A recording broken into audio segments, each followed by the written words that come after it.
I think we got it working. I think we're good. We haven't been live in months, so I got to figure out how to all do this again. So we're starting out our season once again. Spencer on Sports, Spencer Wagen, 1600 ESPN Radio over in the Cedar Rapids, Iowa area. So this is kind of our baked-in preview. Of course, the news in Iowa of Kirk Ferentz being suspended, John Budmeyer as well being suspended as well. So that's kind of what we're talking about here today with Spencer. He's going to be calling in here in just a little bit, so going to be live, of course, on here, as well as 1600 ESPN in the Iowa area as well. Going to be trying to stream these discussions as much as I can during the season. Sometimes we got to pre-record them ahead of time, and that's just how these things work, right? So, but here we are yet again. Before, this is kind of like the pregame show. This is kind of like the pregame show to Big Nation later on tonight, 7 Eastern, 6 o'clock Central, here later on tonight. Talking all kinds of stuff. Man, the topics just really started flowing in late this week, where we saw Ohio State and Oregon tonight from Rutgers rivals and the Night Report. So I'm going to be talking to him about the impact of that particular injury. Power rankings on the offensive side, quarterback battles. You got this Iowa stuff going on. There's a lot happening here in Big Ten country the last few days, really, and leading up to the debut of Big Nation.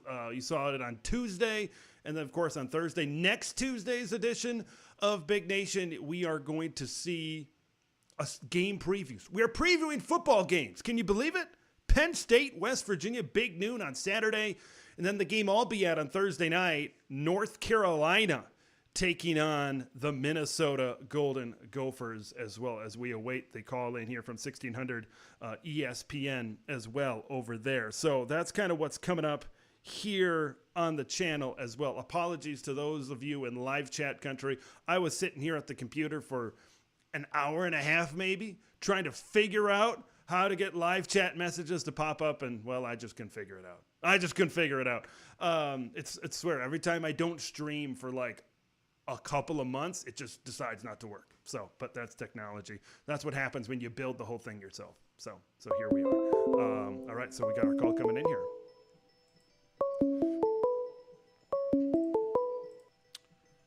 Hello, it's Ted.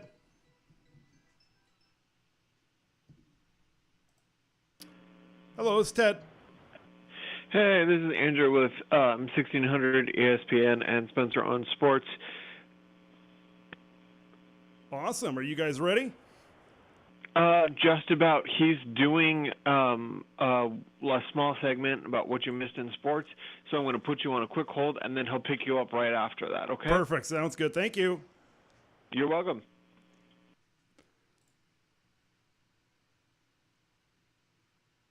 And that's what we call ourselves, patching today us in through. Iowa City. He will coach, along with John Budmeyer, will coach during the week.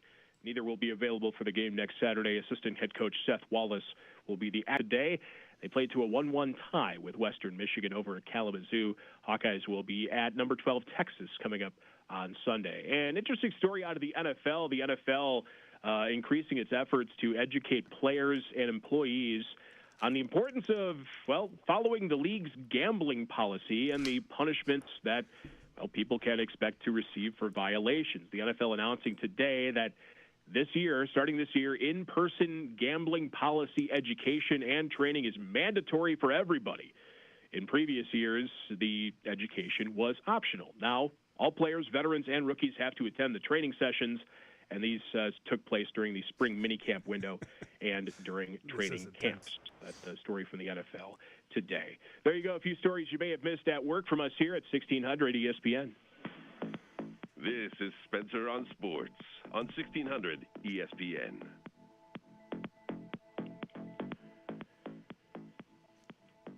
Back at it with you, 509 here on 1600 ESPN. 319-366-1600 is the talk and text line, always open for you. Appreciate the interaction so far today. And got questions, thoughts on your mind, always welcome to send those in via the text line. Again, 319-366-1600. Oh, boy, it must be football season because we're welcoming in our good buddy Big Ten Ted. Find him on Twitter and YouTube, same username, at Big Ten Ted. Does great content on YouTube, shares that on social media, and great follow if you're a Big Ten football, Big Ten sports fan, to get you all up to speed on what's happening in the world of the Big Ten. And, well, some big news today in the Big Ten, and a lot of key storylines around the conference as we approach Week 1. So let's bring in Ted to break it all down for us here. Ted, how you doing, man? You know, it's crazy, Spencer, that the day that we're coming on for our first appearance of the year, we get news in your neck of the woods. You know, with Kirk Ferentz being suspended, it's almost like they timed it out and planned it out that way. But I'm excited. I'm ready to go. I'm ready for football. I'll be covering that first Minnesota-North Carolina Thursday night game. Excited for that. We got 3 games kicking off on Thursday night, Friday, Saturday, and Sunday. I had to do a double take. I don't want to say I'm learning the new 18-team conference, but I looked at the schedule on ESPN.com today just to figure out, okay, what are we working with for next week, Thursday, Friday, whatever. And you just said it right there, and Sunday, because USC plays on Sunday. And I'm like, wait, well, USC, that's right, they're in the Big Ten now. I promise I won't forget that by maybe week 3. But it is that time of year we're getting things going here. Let's start with the news that everybody here wants to hear about. I want to get your opinion on it. That's why, I invited you on the show before everything went crazy, but I want to get your thoughts since we have you on the 1-game self-imposed suspension for Kirk Ferentz and John Budmeyer, the wide receivers coach. Not a lot said today. There was stuff said, but because it's an ongoing investigation, you can't, and they can't, the University of Iowa specifically can't, comment further on any specifics. But this stemming from the player in question, widely reported to be Cade McNamara, stemming from his recruitment after he entered the portal at Michigan and then eventually ended up at Iowa. And from the sounds of it, this is impermissible contact. John Budmeyer had a previous relationship with Cade from his time at Wisconsin, with Budmeyer's time at Wisconsin. Impermissible contact is the rule of the roost here. So in the grand scheme of things, it's not the biggest deal in the world, but it's still something that the University of Iowa felt they needed to get out in front of, especially considering the timing of this being a week out from the season. I'll just ask you, Ted, what do you make of the whole situation that was put forth today in Iowa City?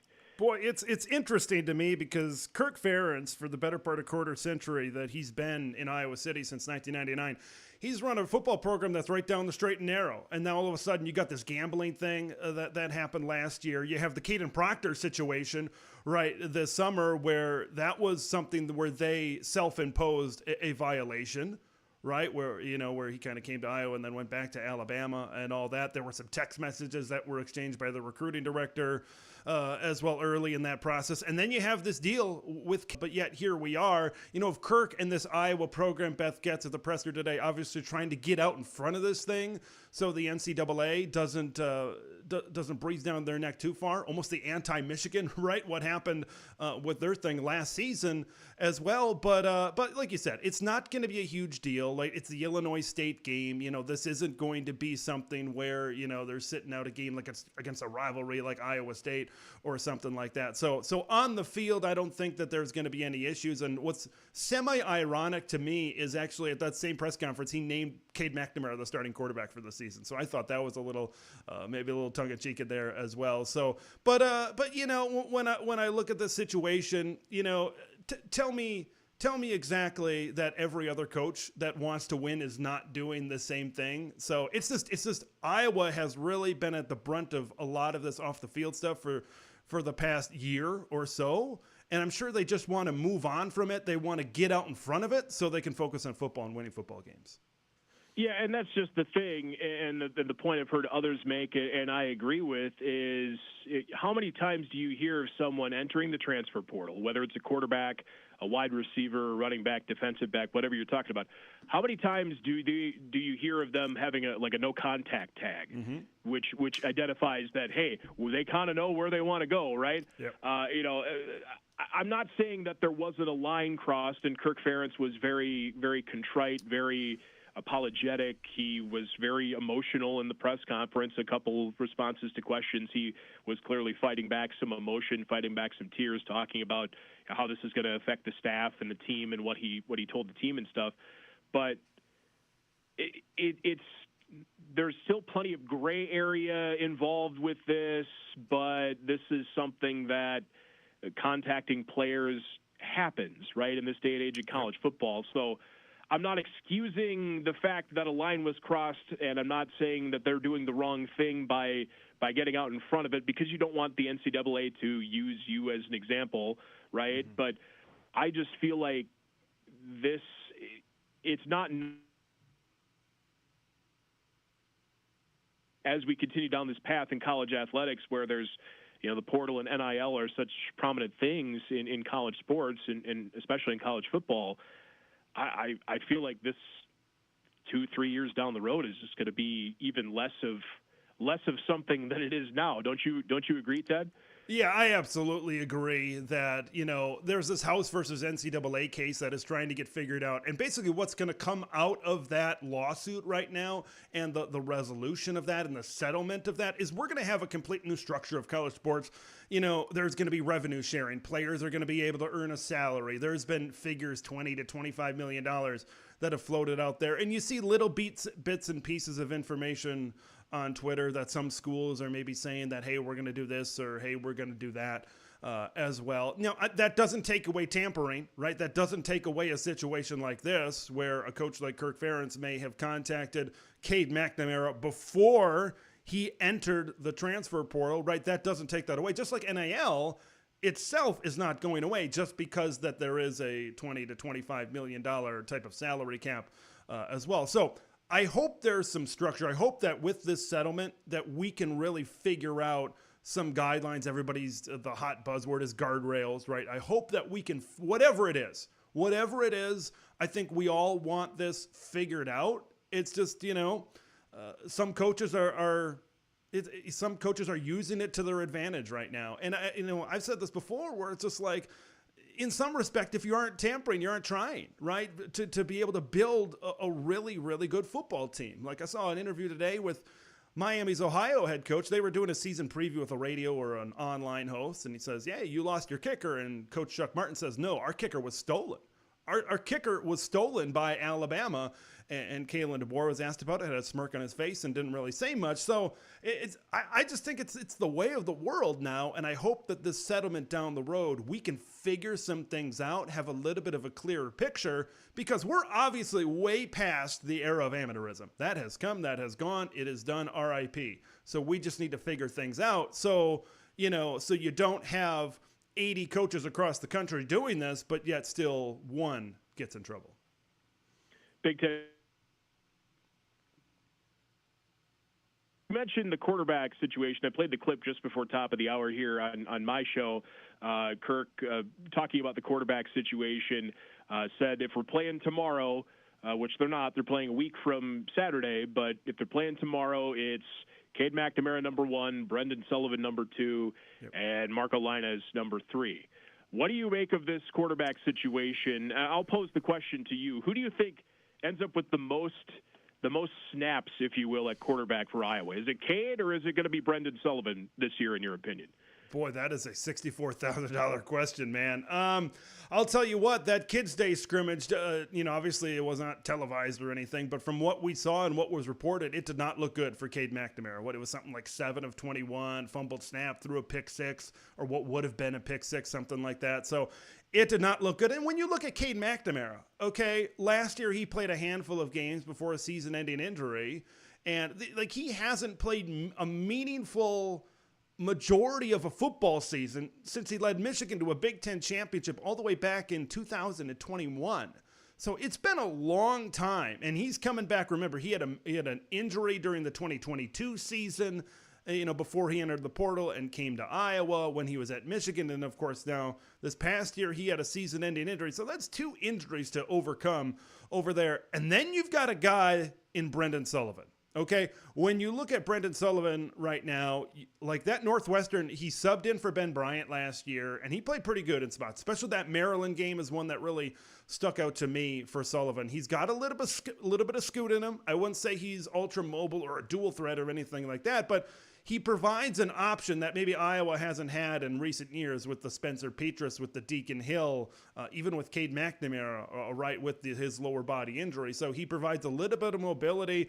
I would say, man, I know Cade McNamara, like Kirk Ferentz, is the guy right now. I would be surprised if he is a starter for all 12 games this year. I think you're going to see things a little bit more convoluted, maybe things a little bit more complicated, I think, this season in Iowa than they maybe are right now, because not only do you have Sullivan, who raises the floor, by the way, of your quarterback room, coming into this team, now you got Tim Lester, and you got this new scheme, and you got to figure that out as well. Now, remember, Brendan Sullivan was recruited by Tim Lester when Brendan was coming out of high school. So they have a relationship. Tim, at least, that's probably why he was brought in, right? Tim likes, of course, some parts of his game, obviously. So I would say Brendan sees the field at some point. How many games does he start?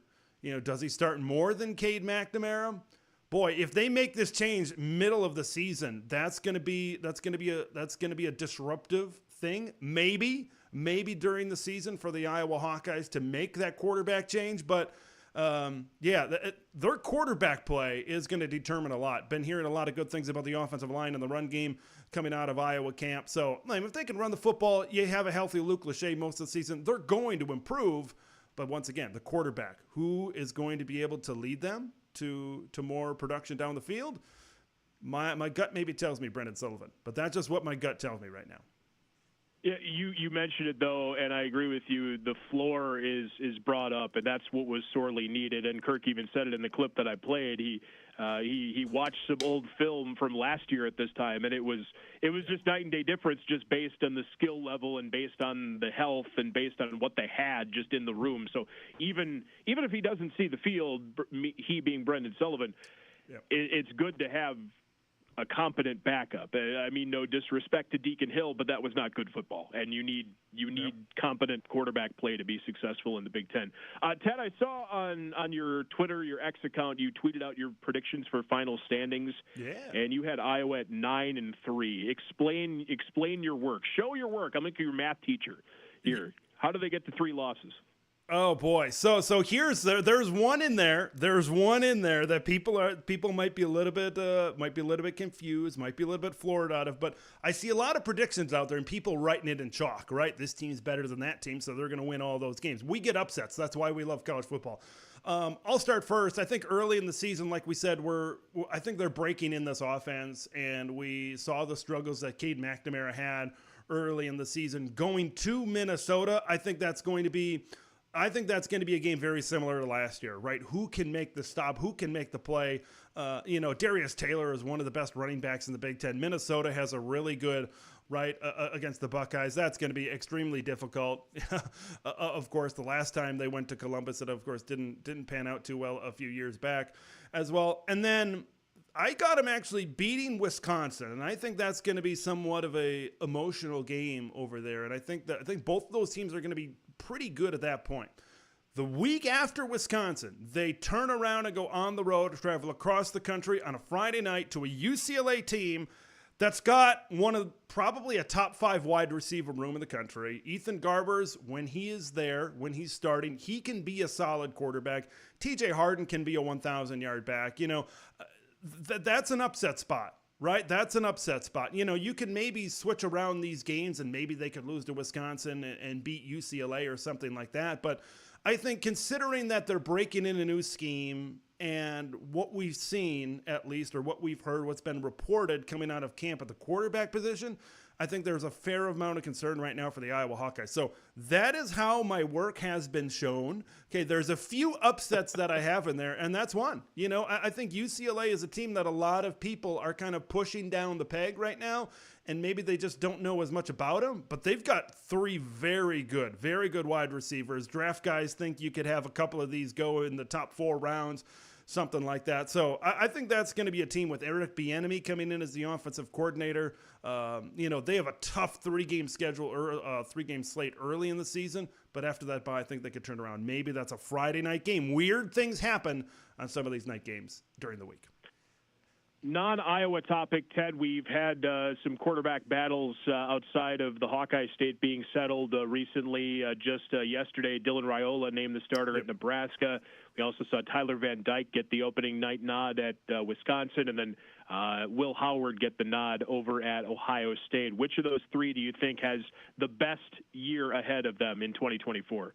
Oh, boy, that's a great question. You know, if you were to throw in Miller Moss at USC, who was just named the starting quarterback, I'd probably say him. But out of those three at Nebraska, Wisconsin, and Ohio State, I think you got to go Will Howard, but it's maybe not because of his arm. Will Howard is a great runner. We saw that. And, you know, everybody talks about the Ohio State run game. Chip Kelly schemes up a great run game, all that stuff. And all of that is true.